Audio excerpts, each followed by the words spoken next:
Hello and welcome to this IEA briefing. My name is Reem Ibrahim and I'm the Communications Manager here at the Institute of Economic Affairs. Yesterday, Reform UK have announced their first policy since the election on energy. They've announced a windfall tax on renewable generated power, a solar farm tax on farmers taking the renewable subsidy, a ban on battery energy storage systems, and a legislation to force National Grid to put cables underground. To talk about this, I'm delighted to be joined by Andy Mayer, the IEA's COO and energy analyst. Andy, what did you make of these policies initially? Well, I was quite excited to hear that Reform had put some policies out, but then a little bit disappointed by what they've actually delivered. And to be clear on that, they are one of the only parties in the UK saying sensible things about net zero, by which I mean they know this plan won't work. Net zero itself is a lovely ambition, but as a plan to drive every decision in the economy, it's one that's creating enormous cost and means the UK has some of the most expensive electricity in the world at the moment.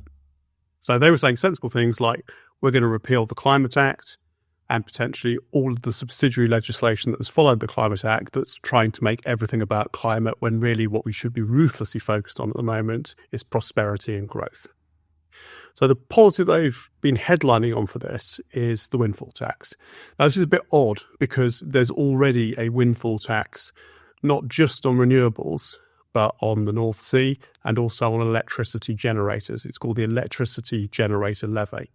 And really what they've announced is that will persist. So the Tories brought it in, and they brought it in during the 22-23 energy crisis, because of the way electricity policy was designed meant that various people were getting undue profits as a result of high gas prices, not just people drilling gas or burning it for power. So it made some sense to repeal some of the profits from bad policy with another bad policy.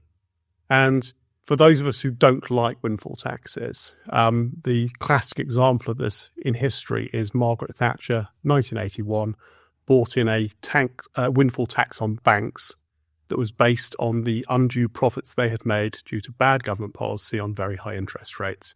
So there is some sense in what Reform is saying here, but that sense is already there in legislation and is running from 2023 through to 2028. And they're just not very clear about how they're going to change that. Interesting. And how long do the subsidies actually last over the next few years? And so what you're saying is effectively this policy is probably intended to renege on some of those subsidies that the industry had already been given? Well, you have to be very clear about the difference between the types of renewable subsidies. So there's a very bad subsidy called the Renewable obligation, which was brought in by Ed Miliband back in the day in the previous Labour government. And that essentially meant that the renewable price was the market price for power plus a subsidy. So when the market price shot up massively in the UK during that crisis, then the renewable players who were producing very cheap electricity were getting paid the gas price plus a subsidy on top, and that's clearly ridiculous. Yeah. So those profits could be legitimately windfall taxed.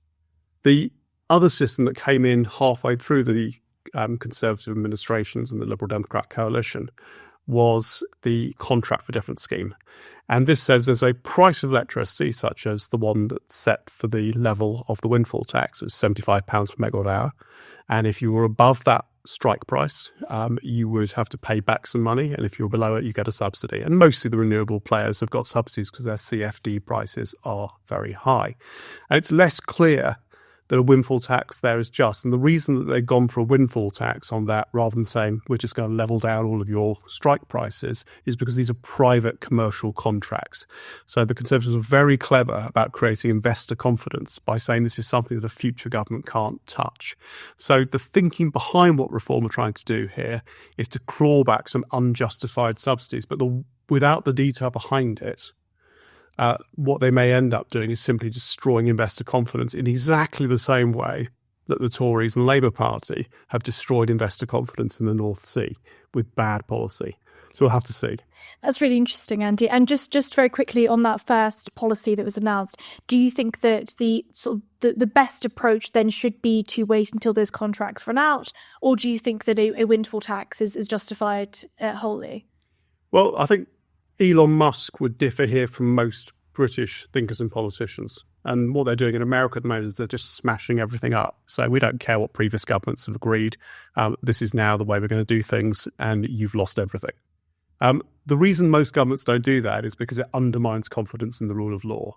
So having made a deal with renewable investors, most people in this country would think you should honour those deals, even if you're not going to continue them. And the only reason not to do that, and justifying what the Tories did, which is their own windfall tax, is if bad policy has given them windfall profits. Okay, really interesting, Andy. Thank you. Moving on to the solar farm tax, what do you make of this policy? Well, really, it sounds like more of the same, but Reform have tried to justify it by referencing food security, and this is a bit odd. I mean, food security is relatively simple. It's trade. It's not about the amount of farmland you have. I mean, the UK has never, the UK, to be clear, last had a famine in 1623. And we are not a country since then that has really suffered from a problem of food security. Even during the war, we were able to get the food in, and that's because of trade and the convoys. So 25,000 merchant Navy sailors lost their lives delivering food security. You can't replace that by preserving farmland for food in the UK itself. There isn't enough land. So this will make no difference to food security. It is simply that quite a lot of people don't like the look of solar farms. All that glinting metal and glass in fields does not fit with people's romantic vision of what the countryside is like. But that romantic vision is nonsense. I mean, the countryside is heavily industrialised. It's industrial farming. It's industrial sites for greenhouses, polytunnels, all sorts of stuff. I live in the countryside. There is nothing romantic about a barren field or one full of wheat. It is simply a piece of land that's probably being utilised inefficiently. So this sort of romantic vision of the way land should be really should have no place in energy policy. What they need to do is simply say to the solar industry, you are entitled to no more or less subsidy than anybody else in relation to what you're trying to do. And if their carbon price or implied subsidy was about the same level as that for the wind industry, not many solar farms would be built. And that's the way to stop overdevelopment. So the point is then it be technology neutral rather than pick and choose as winners. Interesting, Andy. Thank you. Moving on to the third reform policy, battery energy storage systems. So effectively banning BESS altogether. What do you make of that? Yeah. So again, technology neutrality is the wiser path.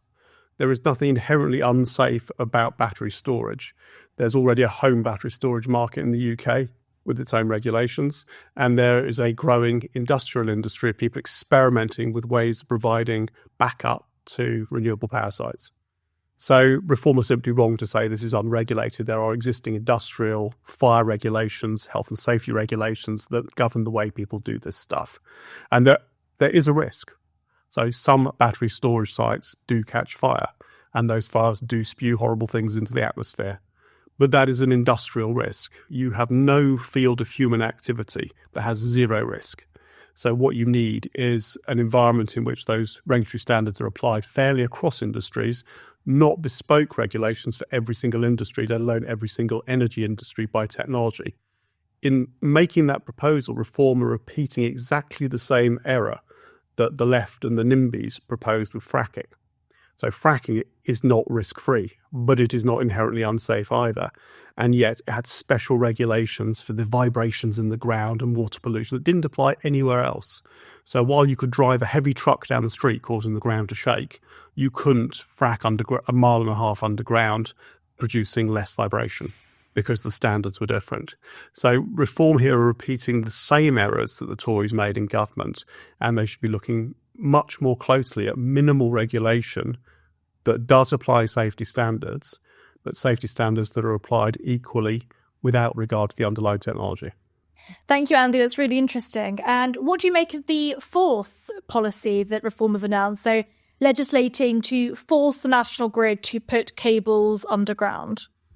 Well, bless. I mean, one of the things I liked about Reform during the election is they often referred to exploiting the treasure buried in the ground.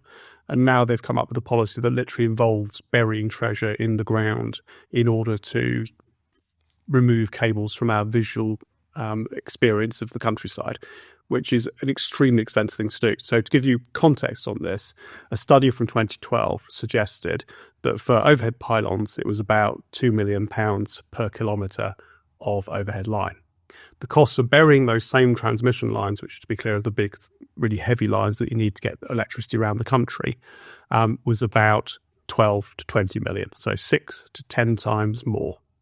And there are other figures, other ratios have been used, but it is still demonstrably much more expensive because you have to have thicker cables, better protection on them. They're not air insulated as they are on the pylons.